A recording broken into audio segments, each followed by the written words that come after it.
Reputed ഇൻസ്റ്റിറ്റ്യൂഷനിൽ higher education ആയാലും reputed കമ്പനികളിൽ job ആയാലും തീർച്ചയായിട്ടും എൻട്രൻസ് എക്സാമിനേഷൻസ് ഉണ്ടാകും. ഈ എക്സാമിനേഷൻ ക്രാക്ക് ചെയ്യുക എന്നുള്ളത് ചില്ലറ കാര്യം ഒന്നുമല്ല.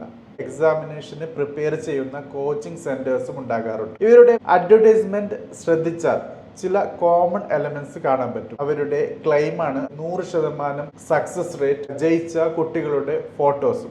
ചിലപ്പോഴൊക്കെ ഒന്നിലധികം കോച്ചിങ് സെന്റേഴ്സ് ഒരേ കുട്ടിയുടെ വിദ്യാർത്ഥിയുടെ കാൻഡിഡേറ്റ് ഫോട്ടോയും നൽകാറുണ്ട്. പക്ഷേ സെൻട്രൽ കൺസ്യൂമർ പ്രൊട്ടക്ഷൻ അതോറിറ്റി ഈ കാര്യങ്ങൾ വളരെ കൃത്യമായിട്ട് തന്നെ കൺട്രോൾ ചെയ്യാൻ പോകുന്നു എന്നാണ് നമുക്ക് മനസ്സിലാക്കാൻ പറ്റുന്നത്. ഇനി മുതൽ 100% സക്സസ് റേറ്റ് എന്ന് ഒരു കോച്ചിങ് സെന്ററിനും ക്ലെയിം ചെയ്യാൻ പറ്റില്ല. വിജയികളുടെ ഫോട്ടോസ് പതിപ്പിക്കുന്നതോടൊപ്പം അവരുടെ റാങ്ക്, അവർ സെലക്ട് ചെയ്ത കോഴ്സ്, പഠിച്ച ഡ്യൂറേഷൻ, ഈ കുട്ടികൾ ഫീസ് നൽകിയിരുന്നോ എന്ന കാര്യവും വളരെ കൃത്യമായിട്ട് തന്നെ ഹൈലൈറ്റ് ചെയ്യേണ്ടതായിട്ടുണ്ട്. ഓരോ